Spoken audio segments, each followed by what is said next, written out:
Hello students, welcome to Magnet Brains. This is Tasmin Pathan, your science educator for class 9th and for class 10th.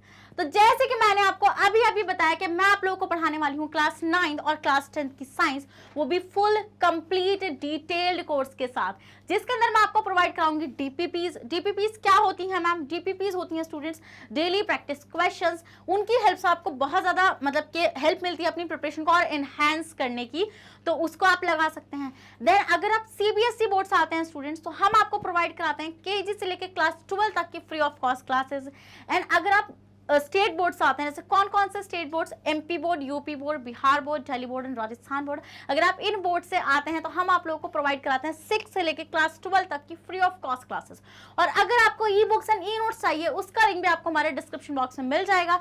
तो without any further delay शुरू करते हैं आज का धमाकेदार session, जिसके अंदर मैं लेकर आई हूं आप लोगों के लिए एमसीक्यूज, मल्टीपल चॉइस क्वेश्चंस। अगर आपने प्रीवियस वीडियो मतलब मिस कर दिया जिसके अंदर मैंने आपको एक्सरसाइज क्वेश्चंस कराए थे, तो जल्दी से जाकर उसको भी लगा लीजिए, क्योंकि इनकी हेल्प से आपको देखो, आप जब तक इंटेक्स नहीं लगाओगे, एक्सरसाइज लगाओगे, तो कैसे कर लोगे? मान लिया कि आपने कॉन्सेप्ट लगा लिया, आपको एक्सप्लेनेशन सब कुछ समझ में आ गई, बट अगर आप क्वेश्चन प्रैक्टिस नहीं करोगे तो कोई फायदा नहीं है आपका, ठीक है? तो इसलिए आपको क्वेश्चन प्रैक्टिस करने पड़ेंगे।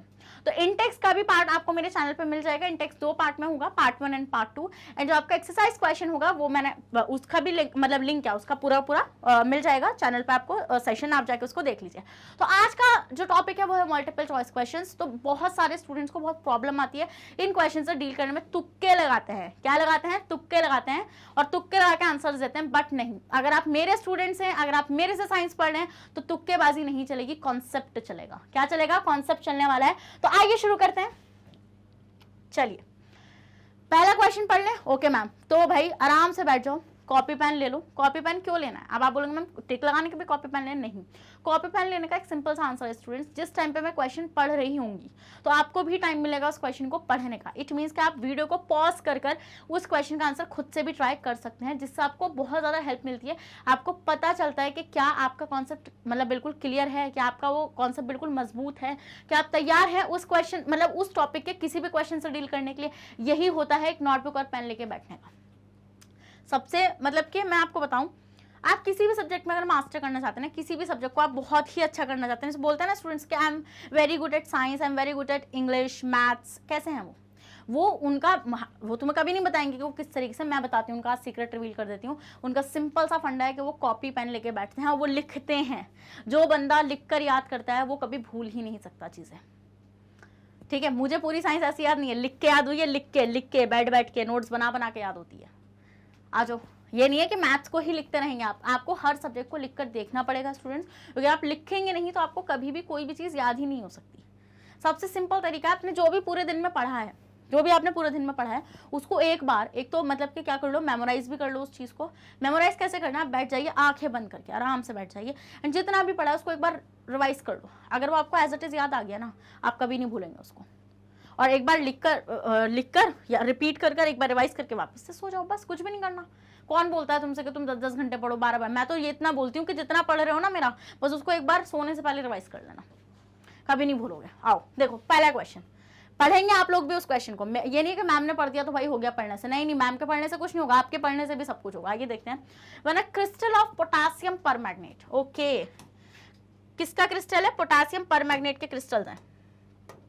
चलिए, crystal of potassium परमैग्नेट is placed at the bottom of water. हमने उसको वाटर जो है एक उसके बॉटम में रख दिया। सबर करो, अभी बताती हूँ। इन अ बीकर, एक बीकर में, the water in the whole beaker turns purple on its own even without stirring it. This is an example. अब भाई दिखा दूं मैं, पहले मैं बताऊंगी सेटअप। देखो, क्या लो, एक बीकर लो। क्या लेना है स्टूडेंट्स? आपको एक बीकर ले लेना है।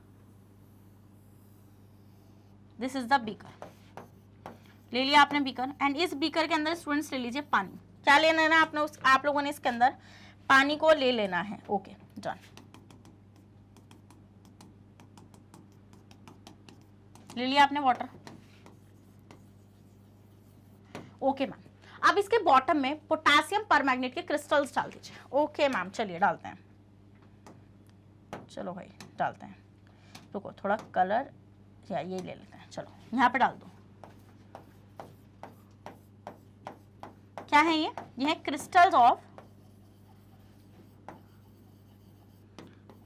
ऑफ पोटेशियम परमैंगनेट,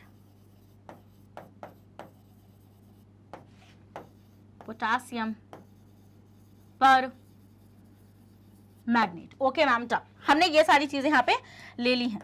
चलिए अब आप क्या देखेंगे students, what you will observe after some time, मतलब आपको इसको छेड़ना ही नहीं है, कुछ भी मत करो, एज सिंपल एज दैट। इस बीकर को ऐसे ही छोड़ दो, but after some time you will observe that कि आप एक ऐसी बीकर बना लो।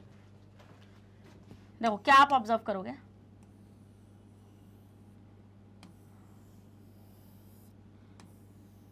अब आप क्या ऑब्जर्व करोगे, यू विल ऑब्जर्व दैट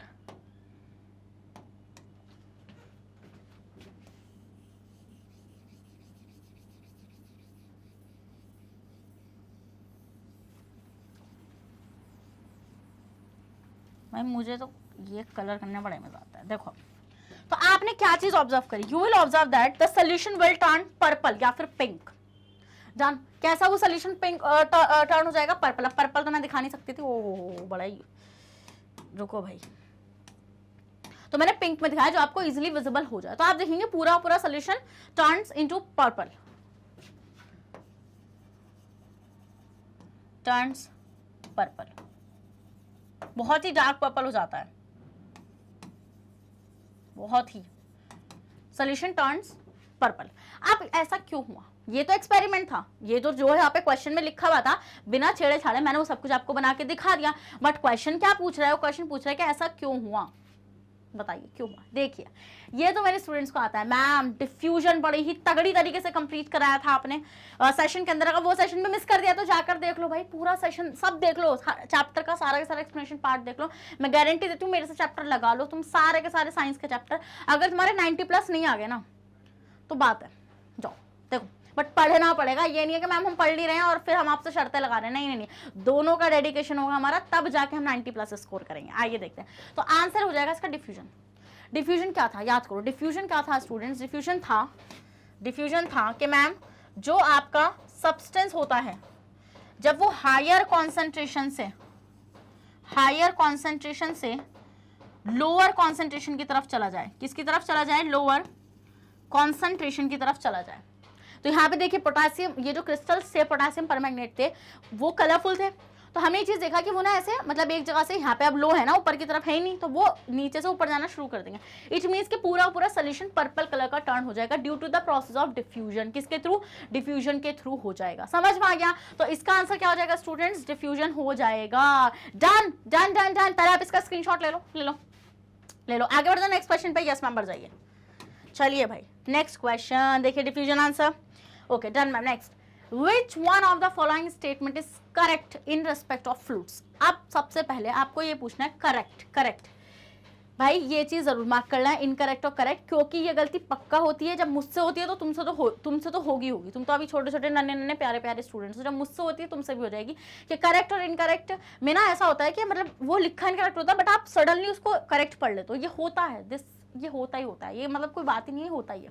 तो इसको जरूर मार्क कर लेना कि किसके बारे में बात करो, करेक्ट स्टेटमेंट ढूंढ के निकालना है या फिर इनकरेक्ट निकालना है। करेक्ट मतलब सही, इनकरेक्ट मतलब गलत, ठीक है। तो अब पढ़ लेते हैं स्टेटमेंट। सबसे पहले ये देखो किसके रेस्पेक्ट में पढ़ना है, फ्लूइड्स के। हो सबसे पहले पढ़ना है फ्लूइड्स के रेस्पेक्ट में। तो सबसे पहले हम देखेंगे फ्लूइड्स क्या होते हैं। फ्लूइड्स क्या होते हैं स्टूडेंट्स, तो फ्लूइड्स क्या होते हैं स्टूडेंट्स, जो फ्लो कर पाए, ऐसे सब्सटेंस जो फ्लो कर पा रहे हैं, फ्लो बह पा रहे हैं। क्या बह पा रहे हैं, substance which can flow,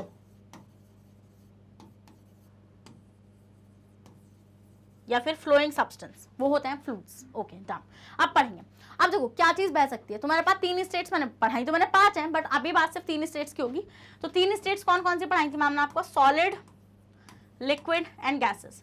अब इनमें से मैंने सबसे सिंपल सा रीजन बताया था, किसी भी सब्सटेंस की फ्लूइडिटी आती है स्टूडेंट्स उसके पार्टिकल्स के बीच के फोर्स ऑफ अट्रैक्शन की वजह से और स्पेस की वजह से। किसकी वजह से आती है, कॉज ऑफ फ्लूइडिटी क्या है, मतलब कोई भी सब्सटेंस का फ्लूइड होगा उसके 2 रीजन होंगे। कौन कौन से होंगे उसके 2 रीजन होंगे। एक तो ma'am force of attraction between particles के बीच का force of attraction. Okay ma'am. Next उसका रीजन होगा inter particle space, inter particle space, मतलब कि पार्टिकल्स के बीच का जो स्पेस रहने वाला है। ये दो सिंपल से रीजंस हो जाएंगे किसी भी किसी भी सब्सटेंस की फ्लूइडिटी होने के। डन, समझ में आ गया वाला पॉइंट? ओके मैम, समझ में आ गया। आप सोचो खुद, किसके बीच में फोर्स ऑफ अट्रैक्शन, देखो जिसके बीच में जितना ज्यादा फोर्स ऑफ अट्रैक्शन उसकी फ्लूइडिटी उतनी कम, जिसके बीच में जितना ज्यादा इंटर पार्टिकल, मतलब जितना कम इंटर पार्टिकल स्पेस उसकी फ्लूइडिटी उतनी कम। इट मींस कि मैम सॉलिड तो कहीं से कहीं तक भी इस फॉर्म, मतलब इस चीज में मतलब कि एप्लीकेबल ही नहीं है, सॉलिड तो है ही, मतलब कि ये दो चीजें हैं, क्योंकि थोड़ा सा कम होता है force of attraction as compare to solid. And gases और लिक्विड्स की बात ही मत करो, तो मतलब बोथ आर लिक्विड्स, मतलब गैसेज और लिक्विड दोनों ही फ्लूइड्स की तरह बिहेव करते हैं। दिस इज द ऑप्शन, मतलब like C option is the correct answer. Done, समझ में आ गया कि फ्लूइडिटी का क्या कॉन्सेप्ट होता है मैम, किस तरीके से पता चल रहा है कि कोई फ्लूइड है या फिर नहीं है। और आ गया ना समझ में? अगर समझ में आ गया तो जल्दी से क्या कमेंट करना है, रेड हार्ट कमेंट कर देना। मैम को बहुत ज्यादा पसंद आता है जब आप ऐसा काम करते हैं। और सेशन को लाइक तो कर दिया है ना? यस मैम कर दिया। ओके आगे बढ़ जाऊं, ले लो इसका स्क्रीनशॉट, ले लो, ले लिया। ओके चलो नेक्स्ट आ जाते हैं, देखो हाँ option C. Done, next, out of the following an example of matter which can be termed as fluid. Fluid तो सबसे पहले जो कंपाउंड्स दे रखे हैं, अभी पीछे पढ़ा है ना फ्लूइड क्या होता है, अभी कंपाउंड्स दे रखे हैं, तो इनकी फिजिकल स्टेट पता करो कि मतलब कि कौन कौन से स्टेट में एग्जिस्ट करते हैं। देखो कार्बन एग्जिस्ट एट सॉलिड, ये सॉलिड की फॉर्म में ही एग्जिस्ट करता है रूम टेम्परेचर पे। Sulphur also exist at solid, sulphur भी रूम टेम्परेचर पे सॉलिड की फॉर्म में एग्जिस्ट करता है। एंड देन फॉस्फोरस भी आपका सॉलिड की तरह ही एग्जिस्ट करता है। बचा क्या? ऑक्सीजन, और ऑक्सीजन इज अ गैस। और मैम गैस क्या होते हैं? फ्लूइड्स होते हैं। It means the option C is the correct answer. आ रहा है कॉन्सेप्ट, अब समझ में आता है किस तरीके से क्वेश्चंस को डील करना है। यस मैम, अब तो इतनी आसान लग रही है ना साइंस के, बस मजा ही आ गया, अब तो बहुत अच्छी लग रही है। ले लो इसका स्क्रीनशॉट। चलो नेक्स्ट देखो सी, नेक्स्ट क्वेश्चन पे आते हैं। A form of matter has no fix shape, एक ऐसी फॉर्म है मैटर की जिसकी कोई फिक्स शेप नहीं है, but it has a fixed volume, but उसकी एक फिक्स्ड वॉल्यूम है। किसकी बात हो रही है? ये बात हो रही है लिक्विड्स की। किसकी बात हो रही है स्टूडेंट्स? ये लिक्विड की। याद है वो लिक्विड की प्रॉपर्टी जहां पे मैंने बताया था सॉलिड के साथ कंपेयर करके कि सॉलिड की एक फिक्स्ड शेप और एक फिक्स्ड वॉल्यूम होती है, बट लिक्विड की फिक्स्ड शेप नहीं होती है। लिक्विड की क्या होती है स्टूडेंट्स? फिक्स्ड वॉल्यूम होती है। इट मींस के ma'am liquid have a fixed volume. Okay, example of this form of matter is, अब आपको ये पढ़ना, अब ये एग्जाम्पल दे रखे हैं कुछ, अब आप देखो क्या करोगे। अब देखो क्रिप्टन, क्रिप्टन स्टूडेंट्स एक गैस होती है, एक एलिमेंट है, ग्रुप नंबर 18 में फॉल करता है। सब शांति रखो, सब कुछ पढ़ाया जाएगा, अभी इतना रखो जितना तुम्हारे लेवल पे है। क्रिप्टन एक गैस है। डन। कार्बन स्टील क्या होगा? ये तो मैम सॉलिड ही होगा, स्टील है तो। नेक्स्ट कैरोसिन, कैरोसिन एक लिक्विड होगा। कैरोसिन क्या होता है? मिट्टी का तेल। और कार्बन डाइऑक्साइड एक गैस होगी। तो क्या होंगे? लिक्विड्स। बताया ना मैंने आपको, ऐसे कंपाउंड जिनकी फिक्स्ड शेप नहीं होगी बट वॉल्यूम फिक्स्ड होगा, वो होंगे लिक्विड्स। तो answer will be the C, kerosene answer हो जाएगा। समझ में आ गया? यस मैम समझ में आ गया। जल्दी से रेड हार्ट कमेंट करो जल्दी जल्दी। चलो आगे बढ़ जाओ। Yes ma'am.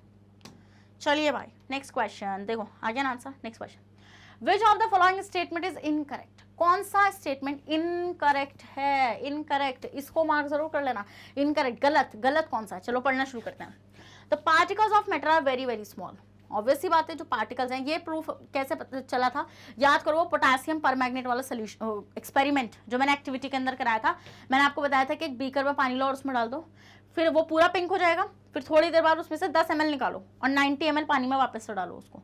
तो ऐसे करते करते करते करते आपने देखा था कि सोल्यूशन का कलर हल्का होने लगा था, पिंक से बहुत बहुत बहुत हल्का। बट उस समय ये चीज़ पता चल रहा था कि वो जो पार्टिकल है वो टूट रहे हैं। इट मीन्स कि वो जो पार्टिकल हैं वो बहुत ज़्यादा छोटे हैं। तो इस स्टेटमेंट तो बिल्कुल सही है मैम। यस मैम, ये तो सही है, ये तो हो नहीं सकता ऑप्शन में। तो particles of matter attract one another, obvious सी बात है, तो प्रॉपर्टी है पार्टिकल ऑफ मैटर की कि वो आपस में एक दूसरे को अट्रैक्ट करके रखेंगे। समझ में आ गया? Okay ma'am, done. Next, the particle of matter, the particle of some of the matter are moving constantly, अभी डाउट में डालो इसको। Next, the particle of all the matter have spaces between them. देखो भाई तीनों स्टेटमेंट सही हैं, यही थोड़ा सा खराब सा मुझे नजर आ रहा है। मुझे क्या, तुम्हें भी नजर आ रहा है? सी आंसर हो जाएगा। क्या हो जाएगा? C option. ये इनकरेक्ट स्टेटमेंट है कि particle of some of the matter are moving constantly. Constantly move वो नहीं कर सकते, उनके पास थोड़ी थोड़ी काइनेटिक एनर्जी होनी चाहिए। ठीक है, जब भी जाकर मूव, मान लो है ही नहीं बिल्कुल ही, तुमने डाल दिया टेम्परेचर ठंडे पे, कैसे कैसे मूव कर जाएंगे वो? कांस्टेंट कैसे मूव करेंगे? काइनेटिक एनर्जी की वजह से तो मूव करेंगे, टेम्परेचर कम कर दोगे तो मूव ही नहीं कर पाएंगे। तो स्टेटमेंट हो जाएगा रॉन्ग। टर्न आगे बढ़ जाऊं? ओके मैम, टर्न आगे बढ़ जाइए। आइए आते हैं हमारे नेक्स्ट क्वेश्चन पे, क्वेश्चन नंबर 6। तो देख लेते हैं स्टूडेंट्स क्या कह रहा है question. When a gas jar full of air is placed upside down on a gas jar full of bromine vapours, The red brown vapors of bromine from the lower jar goes upward into the jar containing air in this experiment. तो सबसे पहले हमें experiment का setup बनाना पड़ेगा, उसके बाद ही हम समझ सकते हैं स्टूडेंट के सेटअप मतलब ये एक्सपेरिमेंट कहने की क्या कोशिश कर रहा है। तो आइए सबसे पहले सेटअप बनाते हैं हम लोग। देखिए स्टूडेंट्स, ये बोल रहे हैं कि एक जार है, ठीक है, जार लिया हम लोगों ने,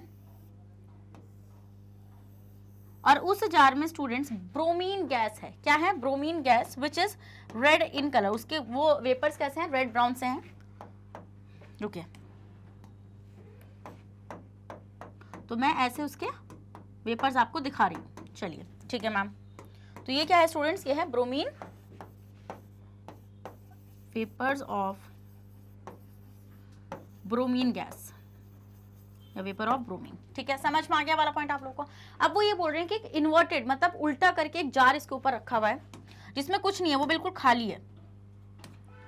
ऐसे एक इन्वर्टेड जार इसके ऊपर रखा हुआ है,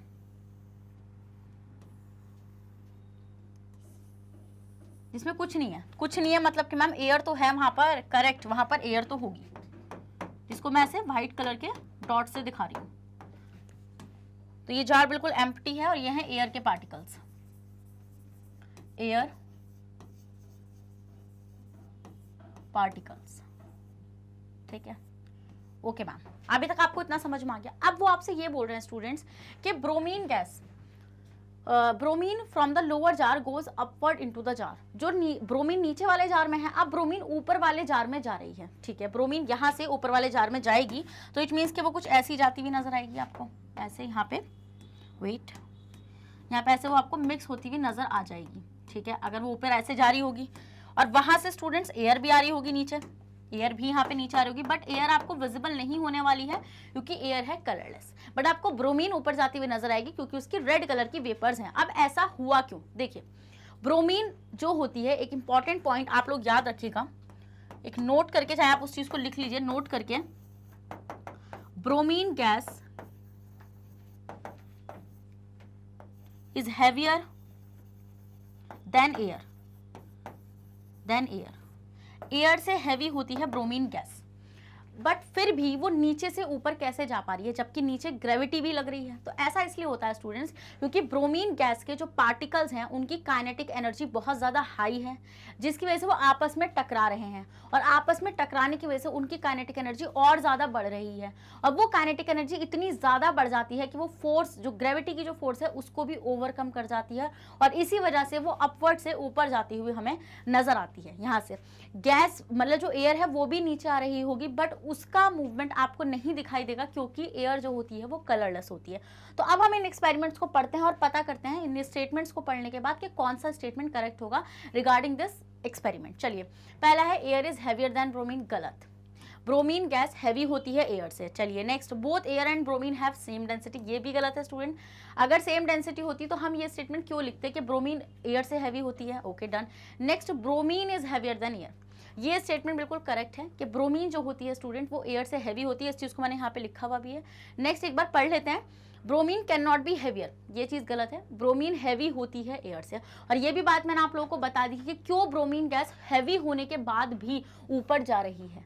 तो समझ में आ गया आप लोगों को ये आंसर? अगर समझ में आ गया तो जल्दी से रेड हार्ट को कमेंट कर दीजिए और इसका स्क्रीनशॉट ले लीजिए, जल्दी से ले लिया, ओके, मूव कर जाओ आगे। चलिए नेक्स्ट क्वेश्चन, चलिए answer bromine is heavier than air. ठीक है, नेक्स्ट क्वेश्चन देखते हैं students, question number 7, when a gas jar containing colourless air is kept upside down over a gas full of, अरे वही था ये, चलो दोबारा से बना लेते हैं सेटअप को। देखिए यहाँ पर आप एक गैस जार लीजिए जिसमें एक में आपने ब्रोमीन ले रखी है और एक में आपने स्टूडेंट्स क्या ले रखी है? एयर ले रखी है। एक में आपने क्या ले रखी है? एयर ले रखी है।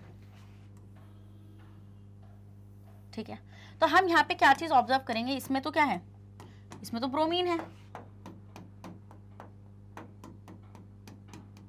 और इसमें क्या है स्टूडेंट? ऊपर वाली में एयर है। चलिए मैम, ठीक है, पर इनको लिख भी लेते हैं कि क्या क्या है। इसमें एयर है एंड इसमें ब्रोमीन है। अब हम देख लेते हैं ये क्या कहना चाह रहे हैं। अब ये बोल रहे हैं कि when a gas jar containing colourless air is kept upside down, upside मतलब ऊपर से रखा हुआ है इन्वर्ट करके, full of brown colored bromine vapors, then after some time the brown colored of bromine vapor spreads into the upper jar. थोड़ी देर में हमने क्या चीज़ नोटिस करी, हमने ये चीज़ नोटिस करी कि जो ब्रोमीन की वेपर्स हैं ये ऊपर भी ऐसे स्प्रेड करना शुरू कर चुकी हैं ऐसे। तो अभी जो आपको जार जो कलरलेस नजर आ रहा था, अब उसमें कलर आपको दिखना शुरू हो जाएगा, कैसा, रेडिश ब्राउन सा, क्योंकि ब्रोमीन की वेपर्स भी ऊपर जा रही हैं। और क्यों जा रही हैं ऊपर, इसका आंसर मैंने अभी आपको पिछले ही क्वेश्चन में डिस्कस किया है। Next, vapour spread into the upper jar making both the gases jar appear brown in colour, जिसकी वजह से अब हमें दोनों ही जार ब्राउन कलर के नजर आएंगे। विच of the following conclusion obtained from this observation is incorrect. Incorrect वाला स्टेटमेंट आपको बताना है। देखिए एक चीज और आप एक पॉइंट याद रखना कि एयर भी नीचे आएगी डिफ्यूजन के थ्रू, आपको पता ही है, क्योंकि एयर ऊपर हायर कॉन्सेंट्रेशन में है तो वो लोअर कॉन्सेंट्रेशन में आएगी। तो यहाँ पर आपको एयर के पार्टिकल्स भी मिलेंगे, बट वो आपको विजिबल क्यों नहीं होंगे, क्योंकि एयर होती है कलरलेस। ठीक है, इस पॉइंट को आप दिमाग में रखिएगा। अब हम स्टेटमेंट्स को पढ़ते हैं और पता लगाते हैं कौन सा इनकरेक्ट, मतलब कि कौन सा स्टेटमेंट सही नहीं है। आइए देखते हैं। Bromine vapour is made of tiny particles. Bromine के जो वेपर्स होते हैं स्टूडेंट्स, वो टाइनी पार्टिकल्स के बने हुए होते हैं। चलिए ये बात तो सही है। ये क्या हो रहा है, रुको यार एक मिनट। इनकरेक्ट है। Bromine vapour is made of tiny particles which are moving. Correct, bromine के पार्टिकल्स छोटे छोटे होंगे जो मूव कर रहे होंगे। Air is made up of tiny particles which are moving. Air भी पार्टिकल्स, देखिए मैटर है तो मैटर तो पार्टिकल्स का बना हुआ होता है, और वो पार्टिकल्स बहुत ज्यादा टाइनी होते हैं, छोटे छोटे होते हैं जो मूव कर रहे हैं। Next, the particle of bromine are moving but those of air are not moving. Incorrect statement. ये बोल रहे हैं कि जो ब्रोमीन के पार्टिकल हैं वो तो मूव कर रहे हैं, बट जो किसके पार्टिकल हैं, एयर के पार्टिकल हैं, वो मूव नहीं कर रहे हैं। ऐसा नहीं है स्टूडेंट्स, एयर के पार्टिकल भी सेम मूव कर रहे हैं, बट वो आपको विजिबल क्यों नहीं है। अभी मैंने आपको ये चीज़ बताई है, वो आपको इसलिए विजिबल नहीं है क्योंकि एयर जो है वो कलरलेस है। कैसी है वो स्टूडेंट, कलरलेस है, इसलिए आपको एयर के पार्टिकल मूव होते हुए नहीं दिख रहे होंगे। Next, even though bromine vapour is heavier than air it can move. ये तो सही स्टेटमेंट है, पीछे हमने पढ़ा था। तो इनकरेक्ट स्टेटमेंट कौन सा हो जाएगा हमारा, सी। तो आंसर क्या हो जाएगा हमारा, सी हो जाएगा। ठीक है, ले लो आप इसका स्क्रीनशॉट, ले लिया आपने, ओके डन। अब देखिए यहाँ पे आंसर भी देख लेते हैं इसका, सी। अब आ जाओ next, question number 8। Which of the following statement is not true. कौन सा सही नहीं है, मतलब कि आपसे गलत स्टेटमेंट पूछना है, सिंपल एज दैट। चलिए आइए देखते हैं। पहला, the molecules in a solid vibrate about a fix position. Correct, जो सॉलिड के मॉलिक्यूल्स होते हैं स्टूडेंट्स, वो एक फिक्स पोजीशन पे वाइब्रेट कर सकते हैं, क्योंकि मैम उनके बीच में इंटर पार्टिकल स्पेस प्रेजेंट नहीं होता है, इसलिए वो एक फिक्स्ड पोजीशन पर आपको कैसे कॉन्स्टेंटली मूव होते हुए नजर आते हैं। तो पहले स्टेटमेंट तो बिल्कुल सही है, done. Next, the molecules in a liquid are arranged in a regular pattern. हाँ, लिक्विड्स में मॉलिक्यूल्स कैसे स्पेसिफिक अरेंजमेंट में अरेंज हो जाएंगे, नहीं। तो ये हमेशा अगर आप स्पेसिफिक अरेंजमेंट दिखाएंगे भी तो वो सिर्फ सॉलिड्स में हो सकती है, लिक्विड और गैसेस में नहीं हो सकती है। तो इसका आंसर हो जाएगा बी। फिर भी सी और डी एक बार पढ़ लेते हैं। The molecule in a gas exert negligible small forces on each other accept during collision. Done, सही बात है कि भाई जो गैस के जो मॉलिक्यूल्स होते हैं वो बहुत स्मॉल फोर्सेज एक दूसरे पे लगाते हैं, होती नहीं है फोर्सेज उनके अंदर। Next, the molecule of gas occupy all the space available. Correct, अगर आप किसी भी जार में किसी भी गैस को डाल रहे हैं तो वो सारा का सारा स्पेस ऑक्यूपाई कर लेगी। इट मीन्स कि ऑप्शन बी ही मैम इनकरेक्ट स्टेटमेंट है, क्योंकि और सारे स्टेटमेंट्स करेक्ट हैं। लिख लो इसका आंसर, चलो सी बी। नेक्स्ट है 9th question. One of the following does not undergo sublimation, this one is. क्या था सब्लिमेशन मैम, सब्लिमेशन क्या था स्टूडेंट्स, सब्लिमेशन था कि जब आपकी जो सॉलिड स्टेट होती है वो जब गैसियस स्टेट में कन्वर्ट हो जाती है, तो इस मैकेनिज्म को हम बोलते हैं स्टूडेंट्स सब्लिमेशन। और कोई भी सब्सटेंस, देखिए कोई भी सब्सटेंस सब्लीम कब होगा, सब्लीम वही सॉलिड से लिक्विड में गैस में जाना, जब उसके पास have high vapour pressure. High vapour pressure जब उसके पास होगा, वेपर प्रेशर क्या होता है, the tendency of a substance, मतलब कि कोई भी सॉलिड सब्सटेंस है वो कितनी जल्दी वेपर स्टेट में कन्वर्ट हो रहा है, this is the vapour pressure basically. तो क्या होगा जिसके पास हाई वेपर प्रेशर होगा, तो हम देखते हैं कौन सा सब्सटेंस सब्लिमेशन के लिए जाएगा। मैंने आपको बहुत सारे पढ़ाए थे, जैसे iodine, camphor, naphthalene balls, ammonium chloride, ये बहुत सारे मैंने एग्जाम्पल पढ़ाए थे। ये देखते हैं, चलिए आयोडीन जाएगा सब्लिमेशन में, इसकी एक्टिविटी भी हम लोगों ने करी थी, याद है तुम लोगों को, याद है नहीं याद है, वो जो फ्लेम्स बन रही थी, एक इन्वर्टेड जार रख दिया था हम लोगों ने उसके ऊपर। नेक्स्ट, अमोनियम क्लोराइड भी मैंने आपको पढ़ाया हुआ है, कैम्फर भी मैंने आपको पढ़ाया है, आयोडीन भी मैंने पढ़ाया, क्या नहीं पढ़ाया था, सोडियम क्लोराइड। NaCl का सब्लिमेशन नहीं होता, ना NaCl का सब्लिमेशन नहीं होता है। अगर NaCl का सब्लिमेशन हो रहा होता ना तो कभी भी आप समुद्र से सोडियम क्लोराइड निकाल ही नहीं पाते हैं, कभी भी। आपको मैंने बताया था कि अगर आपको सोडियम क्लोराइड को निकालना है तो आपको इवापोरेशन मेथड से निकालना पड़ेगा। अगर आपने इवापोरेशन से उसको अलग भी कर लिया होता तो फिर तो वो उड़ जाता, कभी नमक मिलता ही नहीं हमें खाने के लिए। है घरों में डिब्बों में रखा, मैडम नमक गायब हो गया, बताओ कल ही तो लेकर आए थे हम, ऐसा कभी हुआ है? नहीं हुआ ना कभी ऐसा। बट अगर इन 3 चीजों को ला के डिब्बों में रख दिया तो ये गायब हो जाएंगे, क्योंकि ये सब्लिमेशन के प्रोसेस के अंदर चले जाएंगे। ठीक है, डन, ले लो इसका स्क्रीनशॉट। ओके मैम, आगे बढ़ जाए।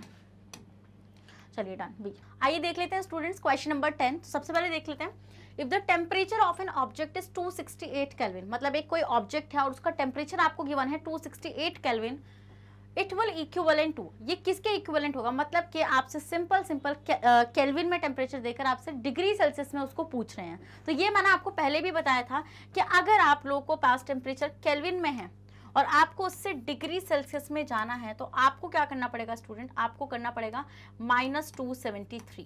मतलब जो भी टेम्परेचर आपको केल्विन में गिवन होगा उसमें से आप 273 को माइनस कर दीजिएगा, आपको पूरा का पूरा आंसर मिल जाएगा। इट मीन्स कि आपके पास डिग्री सेल्सियस में आपको जाना है तो आपको टेम्परेचर क्या गिवन है? 268 केल्विन गिवन है। तो आप क्या करिए, आप 268 में से माइनस कर दीजिए 273 केल्विन को। क्या कर दीजिए? माइनस कर दीजिए आप 273 केल्विन को। तो आंसर क्या आ जाएगा स्टूडेंट? जैसे हम इसको माइनस करेंगे तो ये आएगा आपका 5। अब आप ये बताइए साइन कौन सा आएगा? देखिए आपको ये चीज पता होगी, आपने मैथ्स में भी ये चीज पढ़ रखी होगी कि जो वैल्यू बड़ी होती है उसके आगे वाला साइन आता है। इसका मतलब कि मैम यहाँ पे 2 वैल्यूज हैं, उसमें से एक वैल्यू जो है ये 268, इसके आगे कोई साइन नहीं है, मतलब इसके आगे प्लस का साइन कंसिडर किया जाएगा और ये ऑलरेडी माइनस में है। तो हम ये देखेंगे कि 273 बड़ा होने की वजह से आंसर आएगा -5 डिग्री सेल्सियस। तो इट मीन्स कि 268 केल्विन अगर आप सेल्सियस में बात कर रहे हैं तो वो कितना हो जाएगा आपका? -5 डिग्री सेल्सियस हो जाएगा। तो ले लीजिए आप इसका स्क्रीनशॉट, ले लिया आपने इसका स्क्रीनशॉट। आगे बढ़ जाऊं? ओके मैम, आगे बढ़ जाइए। ठीक है, ले लिया ना? चलिए देख लो भाई answer, -5 degree Celsius. Next question 11 question देख लेते हैं। The boiling point of ethane is -88 degree Celsius. Boiling point कितना है? -88 डिग्री सेल्सियस है। Okay done. This temperature will be equivalent. तो अब आपको ये बताना है कि ये टेम्परेचर किसके इक्विवेलेंट होगा। चलो और देख लेते हैं इसका किसके इक्विवेलेंट ये होने वाला है। तो देखो किसके इक्विवेलेंट होगा ये।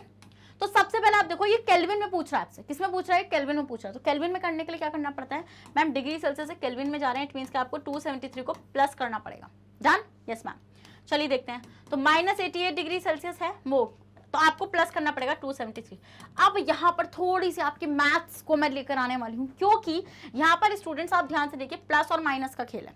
तो प्लस माइनस जहां पर भी होता है क्या होता है? वहां पे हमेशा माइनस होता है। इट मींस कि हम 273 में से 88 को माइनस करेंगे मैम, और जैसा आप माइनस करेंगे जरा माइनस करो, 13 में से 8 कितना जाएगा आपका? 5, 1 ये इधर हो जाएगा 185 केल्विन। तो आंसर क्या हो जाएगा इसमें से? आपका आंसर हो जाएगा सी, 185 kelvin will be the answer. तो जल्दी से आप इसका स्क्रीनशॉट ले लीजिए, जल्दी से ले लीजिए आप इसका स्क्रीनशॉट। ले लिया स्क्रीनशॉट? ठीक है डन, ले लिया। ओके मैम, ले लिया, डन। नेक्स्ट आ जाओ। चलो next, when heat is constantly supplied by a gas burner. Okay, जब हीट को आप कॉन्स्टेंटली सप्लाई कर रहे हैं गैस बर्नर के through with a small flame to melt ice. Okay ma'am, then the temperature of ice during melting is. हाय भाई, इतना इजी क्वेश्चन बार बार बताती हूँ मैं आप लोगों को कि आप एक मतलब आपने गैस बर्नर ले रखा है और उसमें आपने एक आइस रख रखी है। आओ चलो पहले सेटअप बनाते हैं। क्या है? बर्नर लो,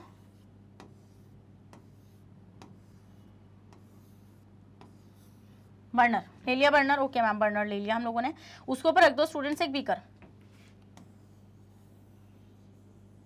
ले लिया बीकर? ओके मैम, ले लिया हम लोगों ने बीकर। ठीक है, हमने ले लिया बीकर।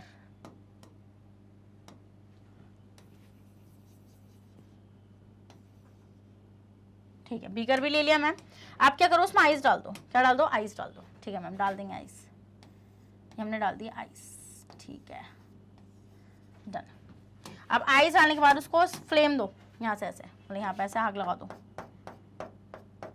ठीक है मैम, लगा दी हमने आग वाग, सब लगा रखी है हमने आग वाग। आप बताइए क्या करना आगे। आप क्या पूछ रहे हैं वो तुमसे? वो ये पूछ रहे हैं कि व्हेन हीट इज कॉन्स्टेंटली, जब आप हीट सप्लाई, या आपकी हीट है, आप इसको कॉन्स्टेंटली सप्लाई कर रहे हो by a gas burner with a small flame to melt ice, इस आइस को मेल्ट करने के लिए। The temperature of ice during melting. देखो भाई सिंपल सी बात है, आप उसको मेल्ट करो। जल्दी से सोचो क्या कॉन्सेप्ट याद आ रहा है, क्या कॉन्सेप्ट याद आ रहा है, जल्दी। जब आप इसको मेल्ट करोगे, मान लो शुरू में आप इसको मेल्ट करते जा रहे हो, ठीक है, तो आप ये चीज देखोगे कि जो टेम्परेचर है first remain constant then increases. ऐसा क्यों होगा? जैसे मान लो आपके पास 0 डिग्री सेल्सियस आ गया टेम्परेचर, या इसका टेम्परेचर है, तो आप जब यहाँ पे हीट दे रहे हो 0 डिग्री सेल्सियस पे, जब आप हीट दे रहे हो, रुको, जब आप 0 डिग्री सेल्सियस पे हीट दोगे ना, तो यू विल ऑब्जर्व कि आपका temperature remain constant after supplying continuous heat. मतलब कंटिन्यूअस हीट को सप्लाई करने के बाद भी आपका टेम्परेचर एक जगह ही रहेगा। क्यों? क्योंकि मैम यहां से शुरू होगी स्टेट चेंज, मतलब स्टेट चेंज वाला कॉन्सेप्ट यहां से शुरू हो जाएगा। इट मीन्स कि मैम मेल्टिंग के टाइम पे, अब आप मेल्ट कर रहे हो तो मेल्ट के टाइम पे आप ये चीज नोटिस करेंगे कि यहाँ से आइस कन्वर्ट हो रही होगी लिक्विड में, मतलब कि वाटर में कन्वर्ट हो रही है। तो मैम यहाँ पे आप देखेंगे कि यहाँ से स्टेट चेंज हो रही है, और स्टेट चेंज होते वक्त जो आप हीट सप्लाई करते हैं वो पार्टिकल की काइनेटिक एनर्जी को नहीं बढ़ाती, वो टेम्परेचर को भी नहीं बढ़ाती, वो क्या काम करती है, वो फोर्स ऑफ अट्रैक्शन को ओवरकम करती है। एंड आपको मैंने ये चीज बताई भी थी कि जो टेम्परेचर होता है वो जब ही बढ़ता है जब काइनेटिक एनर्जी बढ़ती है पार्टिकल की। समझ में आ गया वाला पॉइंट? समझ में आ गया वाला पॉइंट आप लोग? यस मैम, वाला पॉइंट समझ में आ गया। इसका मतलब कि first remain constant and then increases, बाद में बढ़ेगा। क्यों? क्योंकि जैसे ही पूरी स्टेट चेंज हो चुकी होगी उसके बाद टेम्परेचर बढ़ जाएगा। समझ में आ गया ये वाला पॉइंट आप लोगों का? पहले आप इसका स्क्रीनशॉट ले लो, बताती हूँ मैं। लो जल्दी से स्क्रीनशॉट इसका ले लिया, स्क्रीनशॉट इसका ले लिया। अब देखो, आप आंसर सोचो। तो मेल्टिंग के टाइम पे पूछ रहे हैं वो, ड्यूरिंग मेल्टिंग, ड्यूरिंग मेल्टिंग पूछ रहे हैं, तो मेल्टिंग के टाइम पे तो मैम टेम्परेचर बढ़ ही नहीं सकता, किसी भी तरीके से नहीं बढ़ सकता, क्योंकि उस टाइम पे तो लेटेंट हीट यूज हो रही है। तो मतलब हीट सप्लाई करने के बाद भी टेम्परेचर नहीं बढ़ेगा, क्योंकि वो हीट काइनेटिक एनर्जी नहीं बढ़ाएगी पार्टिकल की। तो answer will be the does not increase at all, does not increase at all. ठीक है, हो गया, डन। आगे बढ़ जाऊं? ओके मैम, बढ़ जाइए, देख लीजिए, डन। आप क्वेश्चन पढ़ो भाई। देखो इनकरेक्ट स्टेटमेंट पढ़ो जल्दी से, पहले एक बार खुद से ट्राई करने की कोशिश करो, फिर मैं बताती हूँ इस क्वेश्चन को। करो जल्दी से ट्राई। पढ़ा क्वेश्चन? समझ में आया? आ रहा है कुछ समझ में? यस मैम, अब तो थोड़ा बहुत आ रहा होगा समझ में। तो सबसे पहले आप ये देखो, which one of the following set of phenomena would increase on raising the temperature. What is the meaning of this question? तो आइए देखते हैं। देखिए, अगर आप टेम्परेचर बढ़ा रहे हैं, जब आप टेम्परेचर को बढ़ा रहे हैं तो किस चीज में चेंज आता हुआ आपको दिखेगा? तो सबसे पहले जितने भी मैकेनिज्म यहाँ पे लिखे हुए हैं, जिन भी प्रोसेस का नाम यहाँ पे लिखा हुआ है, पहले उनको अलग से लिखो जरा। डिफ्यूजन है, ओके मैम, अलग से लिखने का बेनिफिट अभी समझ में आएगा, 2 मिनट रुको। इवापोरेशन है, ठीक है मैम, क्योंकि सारे क्वेश्चंस में, सारे ऑप्शन में सेम ही दे रखा है। आपकी कंप्रेशन है, कंप्रेशन ऑफ गैसेस, ठीक है। नेक्स्ट आपकी सॉल्युबिलिटी है, ठीक है, डन। बस इतना ही है आपका। ये आपके कितने हैं? 1 2 3 4 ये आपके प्रोसेस के नाम दे रखे हैं। अब आप ये चीज देखो कि इन पे अगर टेम्परेचर बढ़ाओगे तो क्या क्या फर्क दिखेगा। सबसे पहले आता है डिफ्यूजन पे। आपको अच्छे से पता है कि अगर आपने टेम्परेचर बढ़ाया तो डिफ्यूजन बढ़ेगा ही बढ़ेगा एट द एंड, मतलब कि ये डायरेक्टली प्रोपोर्शन होता है टेम्परेचर के। ऐसा क्यों? क्योंकि मैम डिफ्यूजन क्या है? पार्टिकल्स का जो मूवमेंट है वही डिफ्यूजन है। अगर मैम आप टेम्परेचर दे देंगे तो काइनेटिक एनर्जी और बढ़ जाएगी पार्टिकल की, और अगर काइनेटिक एनर्जी बढ़ गई पार्टिकल की तो क्या होगा? डिफ्यूजन बढ़ जाएगा। डन, ये वाला पॉइंट ओके मैम, ठीक है। तो मैम जहां जहां डिफ्यूजन है, डिफ्यूजन तो मैम सब में ही नजर आ रहा है मुझे। हाँ चलो भाई, डिफ्यूजन तो सब में, तो डिफ्यूजन से आंसर नहीं बन सकता आपका। नेक्स्ट आता है इवापोरेशन। देखो भाई, इवापोरेशन का भी आपको पता है, टेम्परेचर बढ़ाओगे तो इवापोरेशन बढ़ेगा, क्योंकि वही सीन है, स्टेट चेंज होनी है तो आपको काइनेटिक एनर्जी बढ़ानी पड़ेगी पार्टिकल की। नेक्स्ट आते हैं कंप्रेशन ऑफ गैसेस। क्या ये टेम्परेचर के साथ बढ़ती है? गलत। कंप्रेशन ऑफ गैसेस का मतलब होता है आप गैस को कंप्रेस कर रहे हो, मतलब कि आप उसको लिक्विफाई करने की कोशिश कर रहे हो। ये बात आपको अच्छे से पता है कि if you want to compress the gas, आपको टेम्परेचर कम करना पड़ेगा प्रेशर बढ़ाने की वजह से। तो यहाँ पे ये डायरेक्टली हो जाएगा। इट मीन्स कि मैम जहां पर भी कंप्रेशन मिल गया वो तो ऑप्शन है ही नहीं। चलो देखें, पहले इसी से डील करते हैं आज। ओके, पहले में डिफ्यूजन भी है, इवापोरेशन भी है, कंप्रेशन ना मैम ये थोड़ी बढ़ेगा, तो ऑप्शन ए तो हो नहीं सकता। This is not the right answer. Next, evaporation, compression और सॉल्युबिलिटी। कंप्रेशन है, नहीं हो सकता। Evaporation, diffusion, expansion of gases. Expansion क्या होता है? एक्सपेंशन होता है और बढ़ा देना। एक्सपेंड कर रहे हो मतलब कि गैस के पार्टिकल को और भी ज्यादा स्पेस दे रहे हो, और भी ज्यादा फैला रहे हो उसको। तो इट मीन्स कि C will be the correct answer. C will be the correct answer. Solubility क्या होता है कि आप किसी भी सब्सटेंस को अगर आप घोल रहे हो तो वो कितना घुल रही है, वो भी टेम्परेचर के साथ इंक्रीज होती है, बट आपका कंप्रेशन आ रहा है ना साथ में, तो इसलिए ऑप्शन वो नहीं हो सकता, तो C will be the correct answer. Done, आगे समझ में, ले लो इसका स्क्रीनशॉट जल्दी से ले लो। चलो देखते हैं, चलो देखो सी। नेक्स्ट क्वेश्चन पे आते हैं students, 14th question, which of the following represent the suitable condition for liquefaction of gas. अगर आप किसी भी गैस को लिक्विफाई कर रहे हैं तो भाई ये तो पढ़ने की जरूरत ही नहीं है मेरे प्यारे प्यारे स्टूडेंट्स को, एकदम से यूं आंसर करेंगे। तुम्हें पता है टेम्परेचर को कम करना है मैम और प्रेशर को बढ़ाना है मैम, इससे हो जाएगी हमारी गैस लिक्विफाई। ऑप्शन कहीं है, जल्दी से मारो टिक।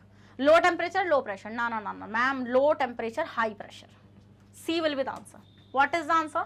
सी विल बी द आंसर हो जाएगा आपका। ये तो आपको याद भी हो गया होगा। यस मैम, अब तो ये हमें याद भी हो चुका है। ठीक है, डन, आगे बढ़ जाऊं। ओके, अब आते हैं next question. During summer days, गर्मियों में water kept in earthen pot, हम मतलब जो पानी होता है उसको मटके में रखते हैं, become cool because of the phenomena. भाई इतना आसान आंसर, बस देखो मत लगा दो जल्दी से, इवापोरेशन। इतना तगड़े इस पे बताई हुई है, पूरी कहानी समझाई हुई है मैंने तुम्हें। कूलिंग इफेक्ट क्या हो गया, इवापोरेशन क्या हो गया, एनसीईआरटी के क्वेश्चंस में भी सब चीजें बताई हुई है कि इवापोरेशन होने की वजह से हमें वो ठंडक महसूस होती है। क्यों होती है? क्योंकि मैम उस टाइम पे जो लिक्विड के सरफेस पार्टिकल्स होते हैं वो फ्रॉम द सराउंडिंग से हीट लेकर वहां से उड़ जाते हैं, किस फॉर्म में? लेटेंट हीट की फॉर्म में, जिसकी वजह से हमें ठंडक महसूस होती है। डन, अगर समझ में आए तो जल्दी से रेड हार्ट कमेंट कर दीजिए। ओके मैम, चलिए next question. The conversion of solid into vapor without passing through the liquid state is called।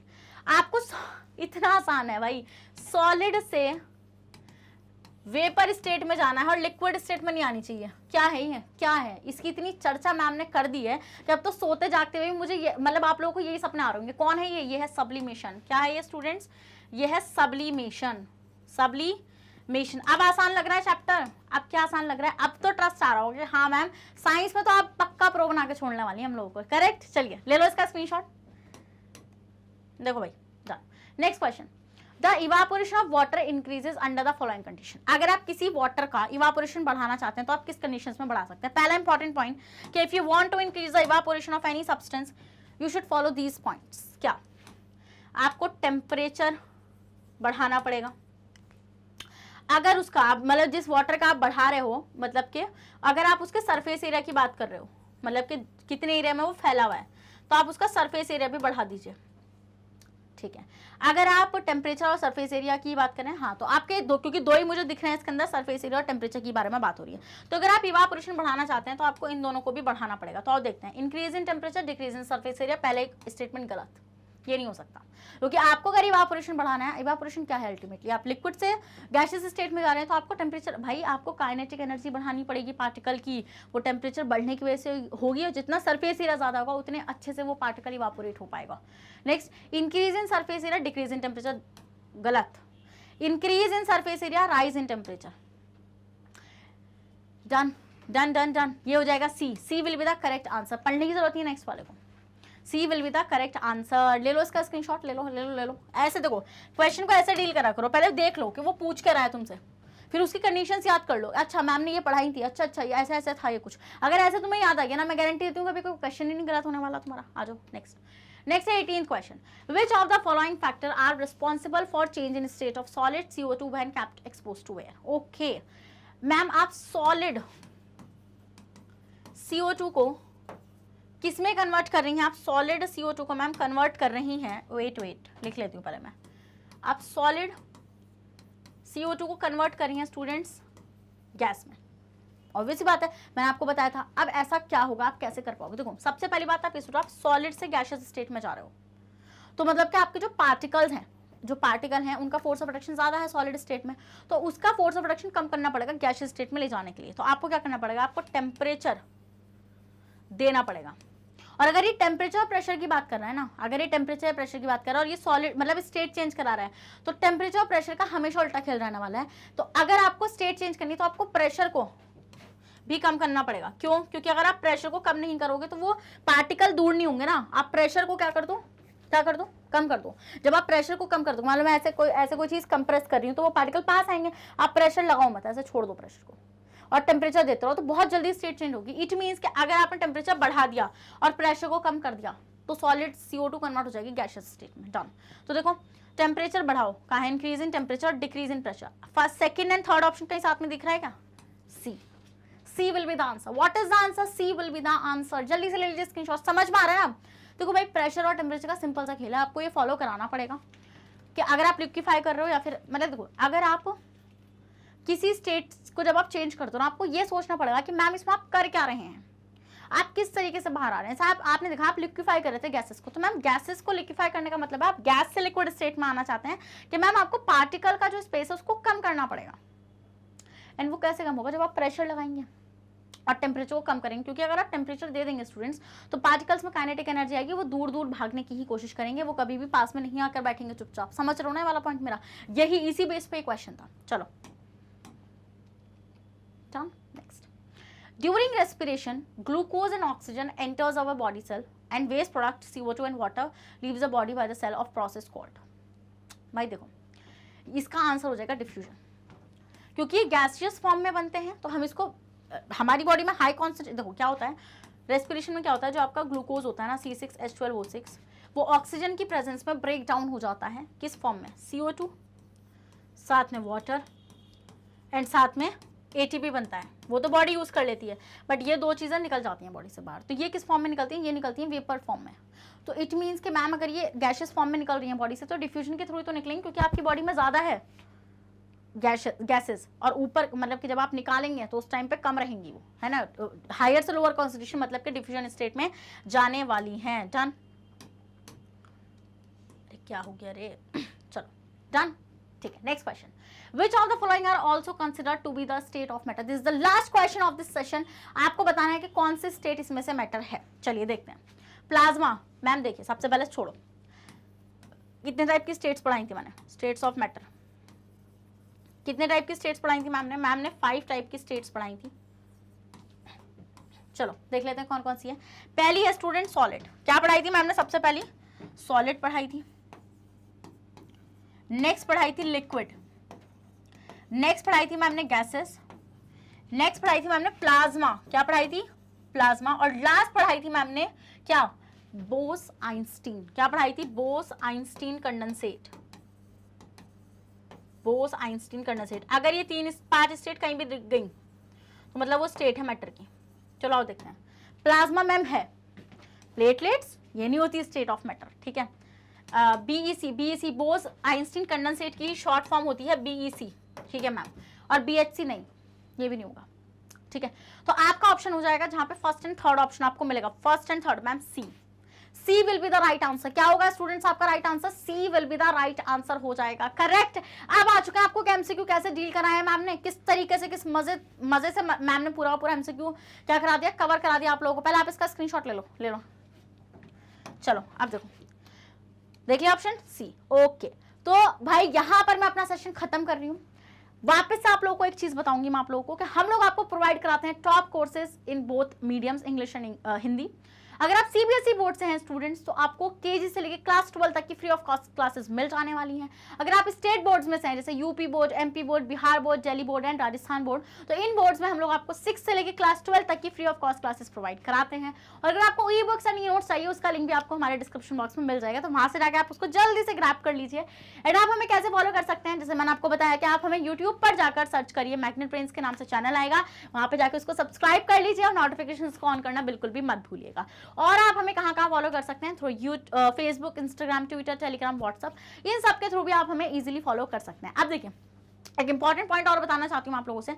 अगर आप अपनी प्रिपरेशन को इस तरीके से ही रखना चाहते हैं, आपने एक चीज नोटिस करी, बहुत सारे स्टूडेंट जैसे अभी 8th से 9th में आए तो उन्हें बहुत दिक्कत होती थी एमसीक्यूज लगाने में कि मैम कैसे एमसीक्यूज लगाने हैं। आज आपने अगर मेरे अप्रोच को देखा होगा कि मैम ने किस तरीके से क्वेश्चन को अप्रोच किया, तो मैं मानती हूँ कि आपके कभी क्वेश्चन गलत नहीं होने वाले हैं।